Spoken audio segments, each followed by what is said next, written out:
Hello दोस्तों, तो आज हम इलेक्ट्रिक फील्ड पढ़ेंगे फिजिक्स में। Electric field electric field electric field देखो, इलेक्ट्रिक फील्ड होता क्या है ना, स्याही लगता है खत्म हो गया। इलेक्ट्रिक फील्ड देखो होता क्या है कि जैसे इलेक्ट्रिक फील्ड होता क्या है पता है कि मान लो कोई चार्ज है, प्लस चार्ज है, ये अपने सराउंडिंग में ना एक इलेक्ट्रिक लाइंस देते हैं।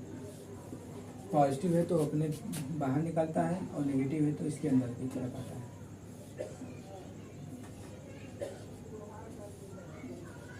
ठीक है।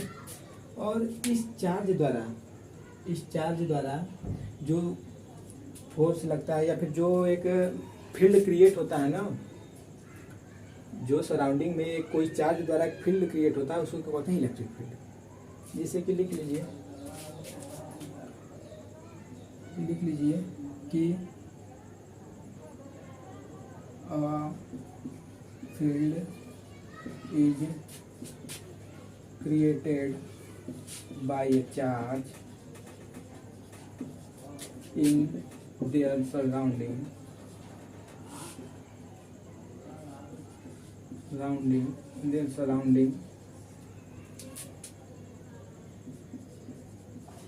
known as electric field. मतलब कि किसी चार्ज द्वारा उसके सराउंडिंग में जो फील्ड क्रिएट किया जाता है उसको कहते हैं इलेक्ट्रिक फील्ड। ठीक है। और इलेक्ट्रिक फील्ड जो होता है ना, it is a properties of source. जैसे कि मान लीजिए यहाँ पर मान लीजिए कि यह पॉजिटिव चार्ज है, ठीक है, इसको हम किसी नेचर में रख दिए हैं, किसी मान लीजिए इसको नेचर में रखे हैं, फ्री स्पेस में रखे हैं। यहाँ पर अगर हम कोई क्यू नॉट चार्ज दें तो यह इलेक्ट्रिक फील्ड के कारण, देखिए अभी इलेक्ट्रिक फील्ड ऐसे जा रहा है तो यह सेम नेचर का चार्ज है तो इस पर फोर्स लगाएगा, इसको बाहर निकालेगा। ठीक है। तो उसको बाहर निकालने का प्रयास करेगा तो ये इलेक्ट्रिक फील्ड जो इस पर लगेगा ना, यह इलेक्ट्रिक फील्ड इस सोर्स की प्रॉपर्टी होगी, न इस चार्ज की। यानी कि electric field is the property of source. मतलब यह सोर्स की, मतलब जो रखे हैं चार्ज उसी सोर्स की प्रॉपर्टी होती है इलेक्ट्रिक फील्ड, ना कि इसकी प्रॉपर्टी क्यों नॉट की प्रॉपर्टी होती है। ठीक है। इलेक्ट्रिक फील्ड के लिए जो होता है प्लस से इलेक्ट्रिक फील्ड बाहर की तरफ निकलता है, माइनस को अंदर की ओर आता है। हो गया। अब इलेक्ट्रिक फील्ड के लिए जो लिखा जाता है ना, इलेक्ट्रिक फील्ड को लिखा जाता है, इलेक्ट्रिक फील्ड को हम लिखते हैं limit q naught tends to 0 vector f by k vector Q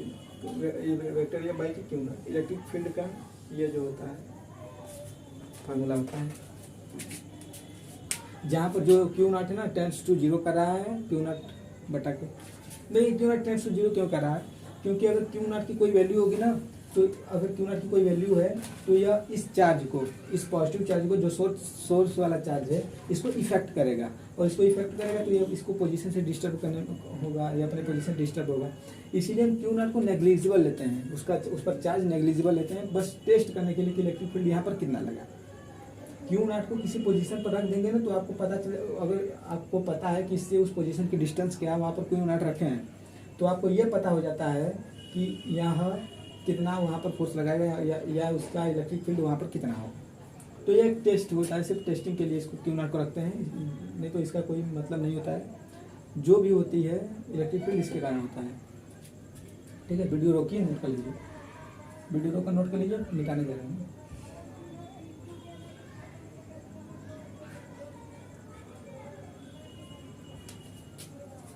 मिटा रहे हैं, वीडियो को नोट कर लिए होंगे आप लोग। देखो भाई, अब जिसे मान लो कि हम अगर लिखें electric field due to a point charge,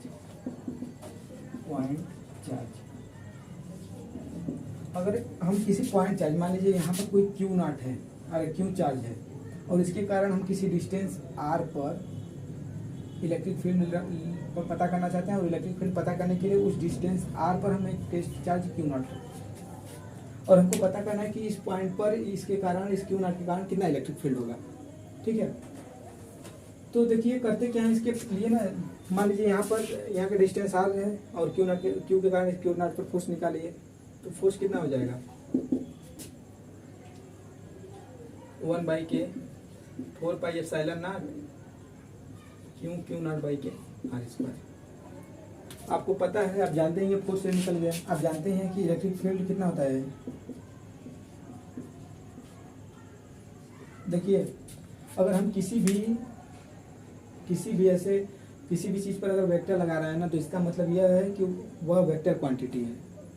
इस पर वेक्टर लगाया, इस पर वेक्टर लगाया, मतलब ये वेक्टर क्वांटिटी होंगे, और यह जिस पर वेक्टर नहीं लगा है, वेक्टर का साइन नहीं लगा है, ऊपर तीर का साइन नहीं लगा है, वह स्केलर क्वांटिटी होगा। ठीक है, अच्छा अगर इससे हम डायमेंशन भी पता करना चाहें तो पता कर सकते हैं। फोर्स का डायमेंशन, फोर्स का मात्रक क्या होता है न्यूटन, और इसका मात्रक होता है कूलम।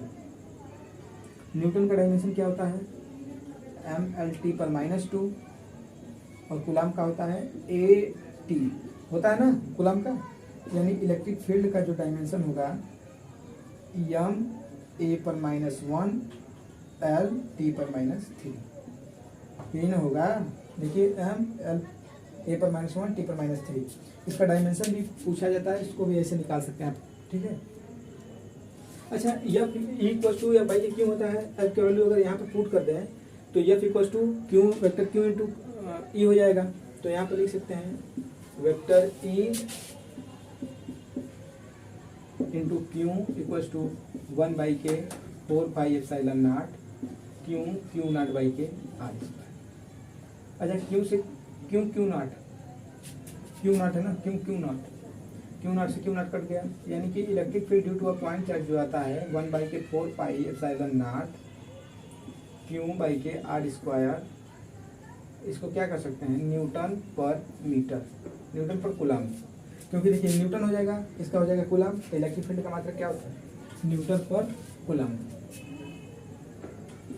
न्यूटन पर कूलम। यह जो होता है electric field due to a point charge होता है। इसको नोट कर लीजिए, क्वेश्चन करवा रहे हैं, इस पर नोट कर लीजिए, वीडियो रोककर इस पर एक क्वेश्चन करवा रहे हैं, फिर अपने आप क्लियर हो जाएगा सब ना।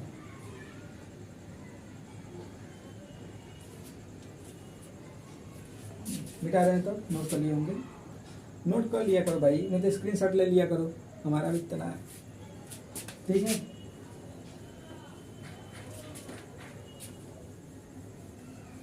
देखो भाई, जैसे मान लो कि यहाँ पर हम एक चार्ज रख रहे हैं 10 माइक्रोकूलम का, कितना 10 माइक्रोकूलम का, इससे हम मान लीजिए 2 मीटर की दूरी पर, 2 मीटर नहीं हम ले रहे हैं, इसे मान लीजिए कि 10 सेंटीमीटर की दूरी पर, 10 सेंटीमीटर की दूरी पर हमको इलेक्ट्रिक फील्ड फाइंड आउट करना है। Find the electric field eight point P, यहाँ पर P पॉइंट पर इलेक्ट्रिक फील्ड पता कीजिए। बस सिंपल सा फार्मूला में पुट कीजिए, इलेक्ट्रिक फील्ड का आ जाएगा। देखिए क्या है, वीडियो रोक के पहले कर लीजिए। तो आप देखिए इलेक्ट्रिक फील्ड जो होगा 1/k 4πε0 Q/k r² होता ही है। 1/k 4πε0 का वैल्यू कितना होता है 9 × 10⁹। क्यू का वैल्यू कितना दिया 10 माइक्रोकूलम। 10 माइक्रोकूलम मतलब 10 कूलम में बदलेंगे 10⁻⁶। आर का वैल्यू कितना दिया है 10 सेंटीमीटर, यानी इसको मीटर में बदलेंगे तो 10⁻⁻1 का होल स्क्वायर। 10 सेंटीमीटर यानी मीटर, 10 सेंटीमीटर है, मीटर में बदलने के लिए 100 से मल्टीप्लाई करेंगे, 0 से 0 कट जाएगा, 10 ऊपर जाएगा, 10⁻⁻1 हो जाएगा ना, 10⁻⁻1 का होल स्क्वायर। इसमें हो जाएगा 5 यानी 9 × 10⁻, इसका 10 हो जाएगा, 9 1 10 -6 4 हो जाएगा, बाई के 10⁻⁻2 -2 ऊपर जाएगा, यानी 9 × 10⁻6 न्यूटन पर कूलम का यहाँ पर इलेक्ट्रिक फील्ड लगेगा। ठीक है ना। अच्छा, इलेक्ट्रिक फील्ड का डायरेक्शन भी होता है। वेक्टर का मतलब, वेक्टर क्या है, वेक्टर दिया साइन मतलब कि उस पर डायरेक्शन भी होगा और उसका मैग्नीट्यूड भी होगा। तो देखिए अगर कोई प्लस चार्ज है तो इस पॉइंट पर जो होगा प्लस चार्ज से इलेक्ट्रिक फील्ड लाइन निकलती है, तो यहाँ से निकलेगी तो इसका डायरेक्शन इलेक्ट्रिक फील्ड का इधर होगा। अगर कोई यहाँ पर अगर माइनस चार्ज दे दिया जाए और किसी डिस्टेंस पर पूछा जाए तो यहाँ पर इलेक्ट्रिक फील्ड इस डायरेक्शन में होगा, क्योंकि इलेक्ट्रिक फील्ड लाइन जाएंगी। ठीक है ना, तो उतना आएगा। न्यूमेरिकल देख लीजिएगा भाई, कहीं मिस्टेक हो गया होगा तो उसको सुधार लिया करो। अच्छा, अब हम पढ़ेंगे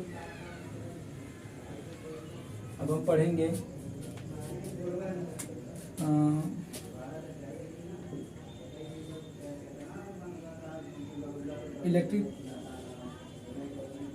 field at a point charge due to group of point charge. मतलब जैसे कि उसमें जैसे बताया था फोर्स में प्रिंसिपल ऑफ सुपरपोजिशन, इसको भी प्रिंसिपल ऑफ सुपरपोजिशन समझ लीजिए। यह है जैसे मान लीजिए यहाँ पर प्लस है, माइनस है, प्लस है, माइनस है, प्लस है। तो इसके कारण जो इलेक्ट्रिक फील्ड इस पर लगेगा, देखिए ई जो इलेक्ट्रिक फील्ड इस पर लगाएगा इधर की डायरेक्शन में ई लगाएगा।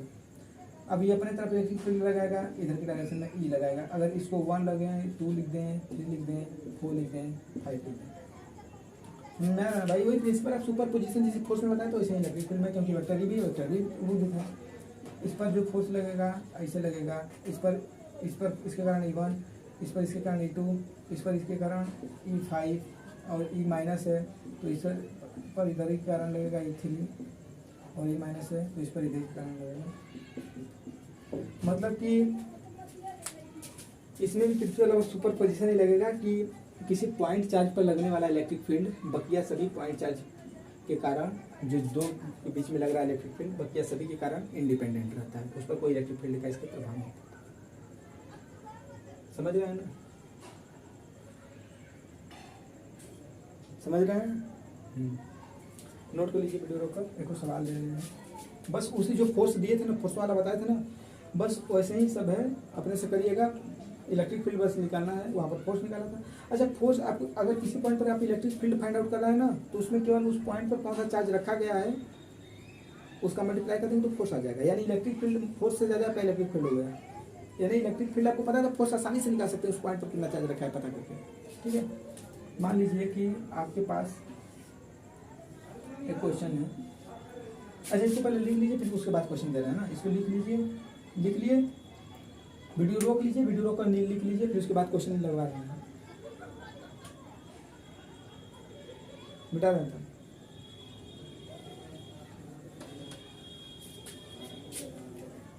इलेक्ट्रिक फील्ड देखिए, आप करेंगे क्या ना कि लिखिए find electric field find electric field eight point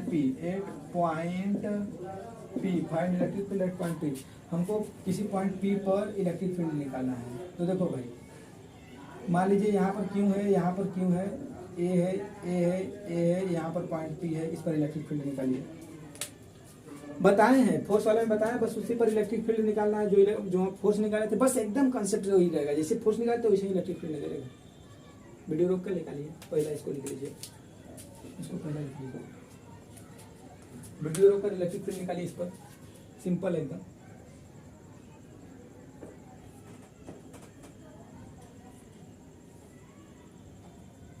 ठीक है, निकाल लिए होंगे रोक कर। देखिए अब सोल्यूशन लिख लीजिए। देखिए अगर इसके कारण ही लग रहा है, ए सेम है, क्यू सेम है, ए सेम है, तो इसके कारण इधर लगेगा ई। अब देखिए यह 60 डिग्री होगा, ये भी 60 डिग्री होगा, ये भी 60 डिग्री होगा। अब अगर ये 60 डिग्री तो ये 60 डिग्री, आपको पता है कि बीचों बीच में निकलेगा √3, यानी यहाँ पर ई नेट कितना होगा, इस पर P पॉइंट पर ई नेट कितना होगा, 1/4πε0 क्यों भैया है charge into A² multiplied by के। ई तो ये है ना, अब √3 का मल्टीप्लाई करेंगे इसमें, बस यही हो जाएगा ई नेट इस पॉइंट पे। दूसरा का लिखिए, दूसरा का अपने से लगाइएगा, एकदम सिंपल दे रहे हैं भाई। यहाँ पर क्यू रखिए, यहाँ पर माइनस क्यू रखिए, ए रखिए, ए रखिए, ए रखिए, यहाँ पर पी रखिए। बस आपको पता बता दें कि ऐसे लगेगा इलेक्ट्रिक फील्ड। तो सवाल तो ऐसे ऐसे ऐसे करवा चुके हैं सब। पॉइंट पी पर फाइंड आउट कीजिए इलेक्ट्रिक फील्ड।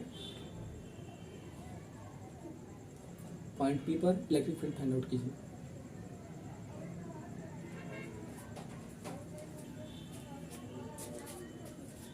ठीक है, कर लिए होंगे। देखिए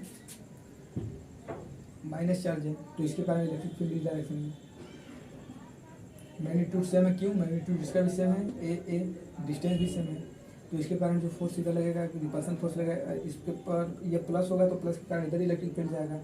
अब ये 60 डिग्री होगा अगर, क्योंकि यस ए है, ये ए है, ये ए है, इक्विलेटरल ट्रायंगल, ये 60, ये 60, ये 60, 120 पूरा होता है तो ये 120, 180 पूरा होता है तो ये 120 हो जाएगा। यानी इसके बीचों बीच से जो निकलेगा, अगर ये ई है, ई है, तो 120 के बीचों बीच से क्या निकलेगा? ई निकलेगा। यानी अगर ई पी पर अगर हम इलेक्ट्रिक फील्ड देखें तो हो जाएगा 1/k 4πε0 Q/K। ठीक है, ठीक है ना? अच्छा, एक क्वेश्चन और दे रहे हैं, उसको करिए। तीसरा, मान लीजिए कि ऐसे है, ऐसे है, यह पॉइंट पी है, यहाँ पर चार्ज है माइनस क्यू, यहाँ पर माइनस क्यू, यहाँ पर क्यू, यहाँ पर क्यू, ई जो है स्क्वायर है, ए सबका है, ए सबका है। तो बताइए पॉइंट पी पर कितना इलेक्ट्रिक फील्ड होगा? इस डायरेक्शन में होगा। वीडियो रोक कर लगाइए, फिर उसके बाद बताएंगे। वीडियो रोक दीजिए फिर लगाइए। वीडियो रोक कर लगाइए इलेक्ट्रिक फील्ड, उसके बाद बताएंगे। चलिए लगा लिए होंगे। देखिए इसके कारण माइनस चार्ज है तो इसके कारण इस पॉइंट पर इलेक्ट्रिक फील्ड इधर होगा, इसके कारण इस पॉइंट पर इलेक्ट्रिक फील्ड इधर होगा, इधर ई, इधर ई। हम इस यहाँ से यहाँ तक के डिस्टेंस को यक्स ले रहे हैं, फिर उसके बाद हम उसको बना लेंगे। यक्स ले रहे हैं तो इधर ही, इधर ही। अब इसके कारण रिपल्सन फोर्स इस पॉइंट पर इधर लगेगा, मतलब इलेक्ट्रिक फील्ड ऐसे लगेगा, इसके कारण ये प्लस है तो ये भी प्लस है, तो इसके कारण भी इलेक्ट्रिक फील्ड ऐसे लगेगा। ठीक है, अच्छा इसको अलग से ड्रा करें तो देखो भाई, इधर एफ, अरे सॉरी यार, इधर इलेक्ट्रिक फील्ड इधर भी होगा। अब देखो स्क्वायर है तो ये 90 डिग्री पूरा होगा, तो ये 45 डिग्री होगा, तो ये भी 45 डिग्री होगा। ट्रायंगल हो जा रहा है, ट्रायंगल के तीनों कोणों का कितना होता है? 180, यानी 45, 90, यानी यह जो होगा 90 डिग्री का होगा, मतलब यह एंगल 90 डिग्री का होगा। अब यहाँ पर देखो, अगर हम एक ही लाइन में ड्रा करें तो यहाँ पर देखो ये 2e हो जा रहा है, यह भी 2e हो जा रहा है। ये 90 है तो 90 के बीच में कितना निकलेगा?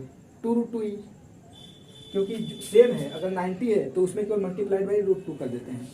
ठीक है, एक मैग्नीट्यूड लेकर उसमें मल्टीप्लाई बाई √2 कर देते हैं, सेम मैग्नीट्यूड का है। तो नहीं तो एफ रिजल्टेंट से निकाल लो, √f1² plus f2² plus 2f1 f2 cos theta से निकालोगे। इसको मिटा दे रहे हैं भाई, नोट कर लिए होगे तुम लोग। देखो एफ रिजल्टेंट कितना आ जाएगा? √2f का स्क्वायर, 2e का स्क्वायर कितना हो जाता है? ई है, वही वेक्टर वाला हो या फिर ये हो, कोई दिक्कत नहीं है। वेक्टर इसको कर लो, क्या करना है, ई कर लो इसको। तो ई है तो 2e का स्क्वायर 4e² प्लस 2e का square 4e², 2 times of 2e into 2e cos theta का वैल्यू 90 डिग्री। 90 डिग्री का मतलब ये 0 हो जाएगा, यानी यह ई रिजल्टेंट जो हो जाएगा, ई रिजल्टेंट हो जाएगा 8e²। और इसको बाहर करोगे तो √2 हो गया। यानी इसके बीचों बीच से जो निकलेगा हो जाएगा 2√2e, 2√2e हो गया। ठीक है, समझ में आ रहा है ना? ये 2√2e हो गया। अगर हम यहाँ पर ई पॉइंट पर इलेक्ट्रिक फील्ड लिखें तो √2e इलेक्ट्रिक फील्ड का वैल्यू कितना हो जाएगा? 1/k 4πε0 e, क्यों? और डिस्टेंस कितना माने है? x²। ठीक है, यानी अब x का वैल्यू अगर निकालना चाहो तुम लोग तो देखो x का वैल्यू आसानी से निकाल सकते हो। इसको x माने हो, अगर देखो इसको ट्रायंगल हम बनाए हैं, देखो अरे यार चल नहीं रहा, देखो भैया इससे चलाएं। देखो इसको अगर ट्रायंगल बनाए, ठीक है, इसको ट्रायंगल बनाए तो देखो ये ट्रायंगल ले रहे हैं तो ये ए हो जाएगा, ये ए हो जाएगा, तो ये ए पाइथागोरस प्रमेय से √2a हो जाएगा। और ये जो है इसका आधा है ना, ये पूरा इतना से इतना तक इस पूरे का आधा ही है, तो कितना हो जाएगा, इतना ही हमको लेना है। तो यहाँ पर हो जाएगा √2a/2, यानी कि ये हो जाएगा a/√2 हो जाएगा। यानी x का वैल्यू पुट कर दो, 2√2 1/k 4πε0 मल्टीप्लाइड बाई क्यों बाई के √2 का स्क्वायर करेंगे तो ये हो जाएगा a²/2, 2 पर चला जाएगा। यानी इलेक्ट्रिक फील्ड जो हो जाएगा पॉइंट P पर 2√2 टाइम्स r, मतलब क्यों मल्टीप्लाइड बाई 2/k 4πε0 a², या फिर इसका 2 का मल्टीप्लाई करके सीधे यहाँ पर लिख देते हैं 4। ठीक है, इलेक्ट्रिक फील्ड पर इतना सवाल हो गया। अब हम थोड़ा सा कुछ 2, 4, 5 सवाल दे रहे हैं तुम लोग को, घर से करके आना, कमेंट में आंसर लिखना, जो समझ में आएगा लिखना, जो नहीं समझ में आएगा मत लिखना, लेकिन कुछ ना कुछ लिख देना, ताकि हमको लगे कि हाँ बच्चे थोड़ा देख रहे हैं या फिर भाई थोड़ा मेरे दोस्त देख रहे हैं। तो नोट कर लीजिए, वीडियो रोकर कुछ क्वेश्चन दे रहे हैं, मिटा रहा है इसको, नोट कर लीजिए।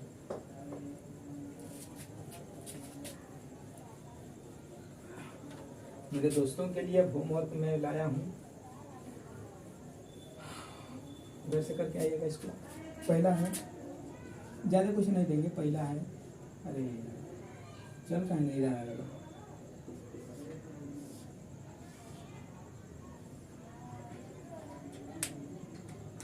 चल नहीं रहा है। तो देखो भाई, पहला है, मान लो यहाँ पर क्यों है, यहाँ पर क्यों है और यहाँ पर भी क्यों है। ठीक है, यहाँ पर ऐसे है, मिला नहीं थोड़ा, यहाँ पर ऐसे है, यहाँ पर ऐसे, पॉइंट P है, ये है, ए है, ए, इस पर find E8P, electric field find out करना है P पॉइंट पर। पहला ये सवाल हो गया। दूसरे का हो गया, ऐसे दे रहे हैं, दूसरे का हो गया, यह मान लो बराबर लेंथ है इसका,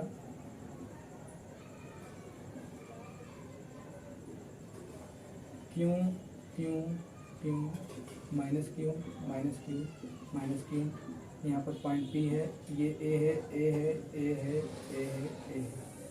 तीसरा का दूसरा है, ये तीसरा काम देते रहे तुम लोगों का ना कि ऐसे है, यहाँ पर क्यों है, यहाँ पर -√3 क्यों है, यहाँ पर पॉइंट P है। एक सवाल और चौथा दे रहे हैं तुम लोगों को, चौथा में दे रहे हैं तुम लोगों को, यह पॉइंट P है, क्यों है, माइनस क्यों है, एंड ए क्यों, ये स्क्वायर है। ठीक है, ये स्क्वायर है, ए, इसका लेंथ लिख लो, इसका ए, इसका ए। ठीक है, तो ये 4 सवाल हो गए। ये चारों सवाल आप लोग घर से करके लाइएगा, मेहनत से करिएगा, आंसर तक जरूर पहुंचेगा। अगर याद आ जाएगा तो अगले लेक्चर में इसको डिस्कस करेंगे। ठीक है, तब तक के लिए बाय, ध्यान दीजिएगा।